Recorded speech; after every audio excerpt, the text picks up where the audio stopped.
On vient de le voir, il s'agit d'un accord partiel qui pourrait, il y a de fortes chances en tout cas, être conclu dans les prochains jours. Et beaucoup d'Israéliens, et pas seulement parmi les proches des otages, s'interrogent pourquoi ne pas aller directement vers un accord qui pourrait aboutir à la libération de tous les otages, puisqu'il est de plus en plus question de la fin de la guerre dans la bande de Gaza. Oui, mais ça c'est une excellente question, mais je crois que la réponse, il faut la trouver au niveau politique plutôt qu'au niveau diplomatique, parce qu'en fait, un accord maintenant qui ramènerait tous les otages en Israël signifierait effectivement la fin de la guerre, et c'est quelque chose que apparemment certains partis de la coalition de M. Netanyahou ne veulent pas accepter. Ils l'ont dit de la manière la plus claire possible. Donc d'une certaine manière, je dirais que le sort des otages dépend beaucoup de tractations politiques internes en Israël, et ça, c'est tout à fait désolant parce qu'effectivement, on ne sait pas exactement quel est leur état physique, quel est leur état mental, et il est bien évident qu'il faut les ramener en Israël le plus rapidement possible. Cela dit,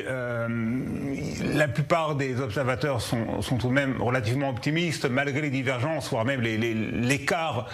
dans les positions, entre les positions d'Israël et celles du Hamas sur un certain nombre de points. Mais l'administration américaine, Donald Trump, manifestement exerce une pression très forte sur les uns et sur les autres. Donc on peut raisonnablement penser que l'on se dirige vers un accord et que Benjamin Netanyahou est désormais tout à fait convaincu que c'est dans son intérêt et celui d'Israël de parvenir à un accord qui pourrait même, on y revient, aboutir à la fin de la guerre.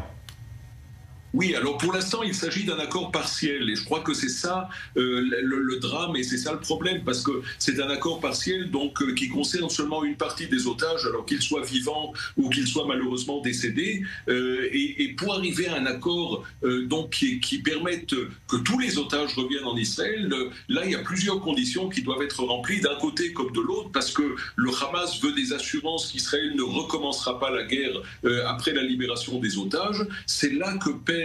l'administration américaine, et effectivement je crois que quand on voit, disons quand on observe la situation du point de vue de Donald Trump,